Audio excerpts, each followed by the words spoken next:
Hello friends. तो आज हम लोग देखेंगे वर्क एंड एनर्जी का एक दूसरा टॉपिक काइनेटिक एनर्जी। ठीक है, तो सबसे पहले काइनेटिक एनर्जी का डेफिनेशन देखते हैं। तो काइनेटिक एनर्जी का डेफिनेशन कहता है the energy possessed by an object due to its motion is called kinetic energy. यानी कि इस डेफिनेशन में कह रहा है कि जब कोई ऑब्जेक्ट मोशन में होता है तो उसके पास कुछ एनर्जी होती है जिसे काइनेटिक एनर्जी कहा जाता है। ठीक है, ये डेफिनेशन तो बुकिश डेफिनेशन है, सभी लोग जानते ही होंगे। तो साइंस समझने की चीज़ें तो हम इसे समझेंगे कि सच में ऐसा होता है। इसे हम देखिए किस तरह से समझेंगे। ओके, तो देखिए, तो हमारे पास ये जो हमने ये फिगर बनाया, ये दो पैरेलल रॉड्स है, दो पैरेलल रॉड्स है। और ये जो आप देख रहे हैं ये आयरन शीट है, लोहे का पतला चादर है या पत्थर बोलिए उसको वो। और ये जो है ये स्लाइड कर सकता है इस रेल पर, इस पैरेलल रॉड्स पे स्लाइड कर सकता है, मूवेबल है इस पर।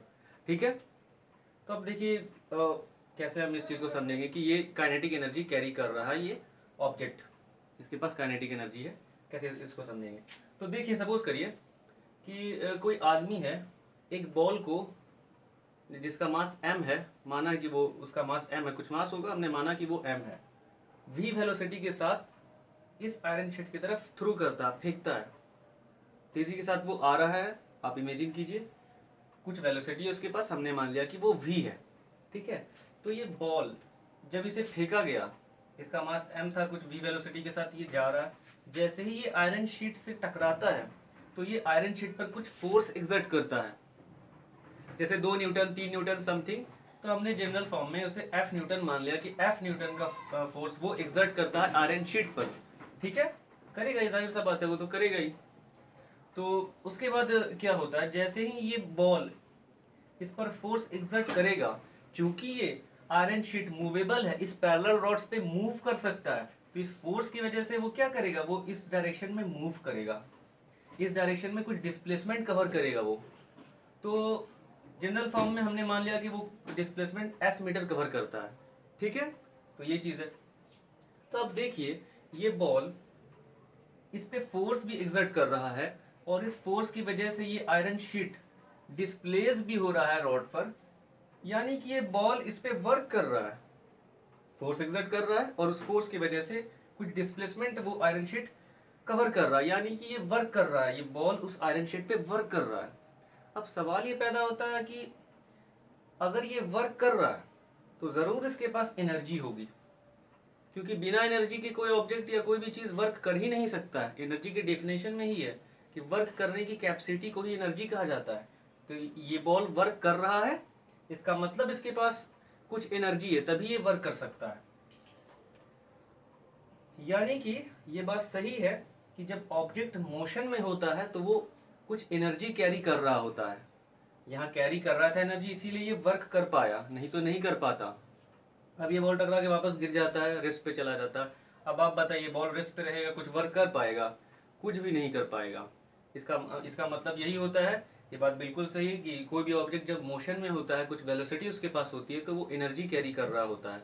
उसे ही एक स्पेशल नेम दे दिया गया है, काइनेटिक एनर्जी, ताकि वो दूसरे एनर्जी से कुछ अलग उसे पहचाना जा सके, इसलिए काइनेटिक एनर्जी से कह दिया गया। काइनेटिक एनर्जी की जब भी हम बात कहेंगे तो हमारे दिमाग में एक पिक्चर आएगा कि ऑब्जेक्ट एनर्जी कैरी कर रहा है during its motion, due to its motion वो एनर्जी कैरी कर रहा है, ये इमेज हमारे माइंड में बनेगा।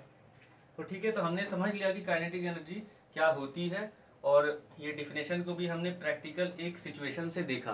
तो हमने समझा कि हाँ, कोई भी ऑब्जेक्ट मोशन में होता है तो वो एनर्जी कैरी कर रहा होता है, ये हमने अभी प्रूफ इसका देखा। ठीक है, तो अब नेक्स्ट हम देखते हैं कि वो हाफ एम वी स्क्वायर जो उसका फॉर्मूला आता है वो कैसे आता है, वो कहाँ से आता है। ठीक है,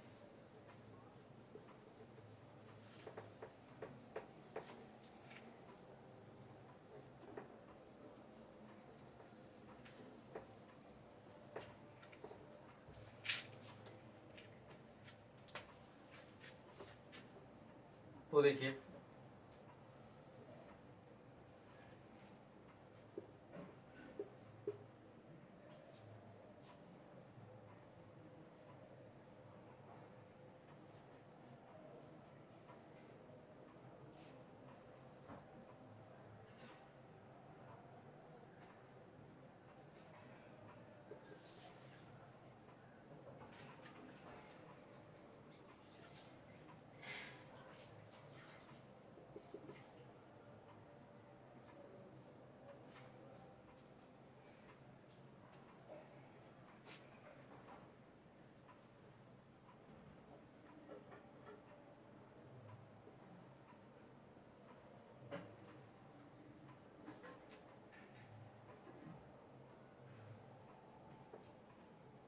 तो देखिए एक सिचुएशन आप इमेजिन कीजिए, सपोज करिए कि ग्राउंड है, ग्राउंड पे एक भारी बॉक्स रखा हुआ है जिसपे व्हील्स लगी हुई हैं, ठीक है।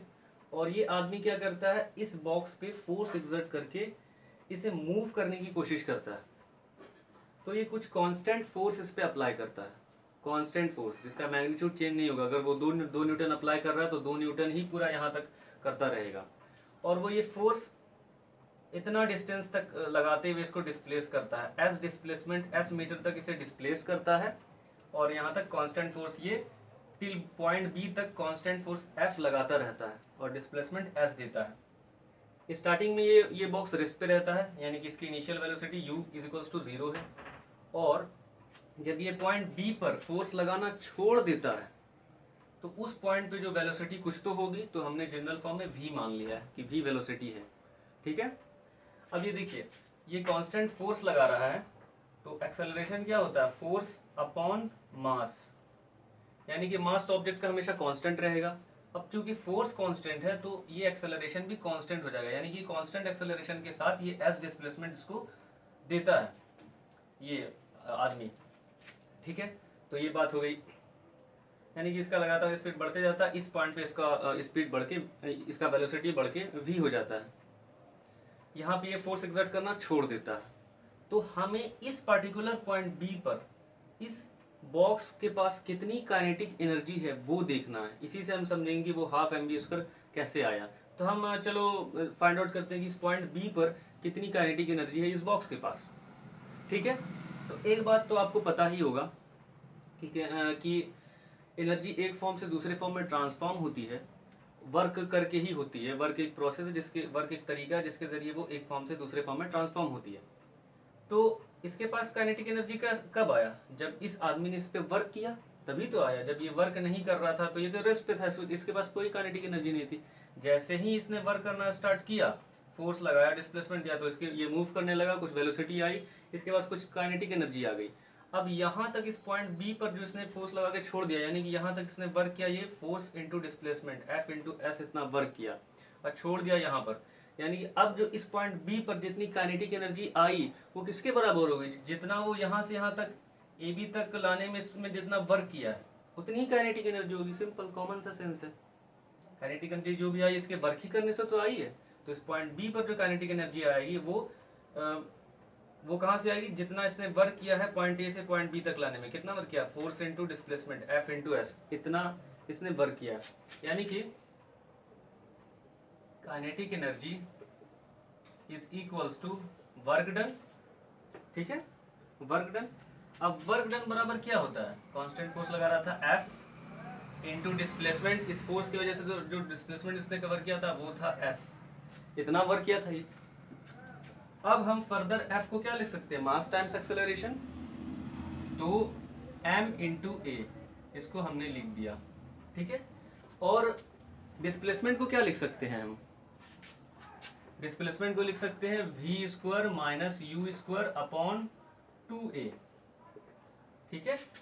ये इक्वेशन ऑफ मोशन से ये वाला आया है, ये वाला फॉर्मूला आप जानते ही होंगे, क्योंकि v square minus u square is equals to twice a S.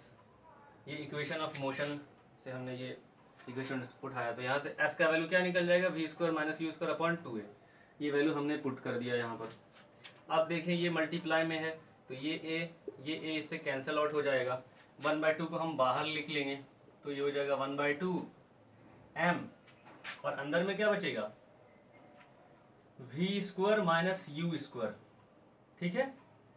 तो इसका मतलब हाफ m। अब देखो u क्या इनिशियल वेलोसिटी है, v क्या फाइनल वेलोसिटी है। तो इनिशियल वेलोसिटी ऑब्जेक्ट का क्या था, 0 था, रेस्ट पे था पहले। तो u का वैल्यू जैसे ही वहां 0 रखेंगे तो क्या बचेगा, सिर्फ v स्क्वायर बचेगा, तो ये हो जाएगा हाफ एम वी स्क्वायर। तो आया समझ में कि ये काइनेटिक एनर्जी का formula half m v square कैसे आया।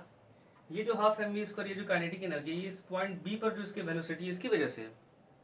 ऑब्जेक्ट आगे जाएगा उसकी वेलोसिटी डिक्रीज होगी फर्दर, वो दूसरा है। हमारा जो काम था, हमारा जो मतलब था, हमारा यहीं तक से मतलब था कि काइनेटिक एनर्जी का formula half m v square कैसे आया, इस बात को समझने में था, वो हमने आपको समझाया। उम्मीद करता हूँ कि ये छोटा सा टॉपिक काइनेटिक एनर्जी आपको समझ में आया होगा। अगर स्टिल कोई डाउट रह गया हो तो प्लीज़ कमेंट कीजिएगा। और जिस भी टॉपिक पे आप वीडियो चाहते हैं कि इसको सर थोड़ा बता दीजिए, इसको समझाइए, प्लीज़ उसे कमेंट कीजिए। मैं ज़रूर कोशिश करूँगा उसे बताने की। ठीक है, तो अगर आपको ये वीडियो पसंद आया तो प्लीज़ लाइक कीजिएगा और इसे शेयर कीजिएगा और चैनल को सब्सक्राइब कीजिएगा, क्योंकि आपके लिए कंटेंट बनाने के लिए हमें सोचना पड़ता है, फिर आपके सामने हम आते हैं, वीडियो बनाते हैं और आपको समझाने की कोशिश करते हैं। प्लीज़ थोड़ा शेयर और सब्सक्राइब कर दिए। Thank you so much.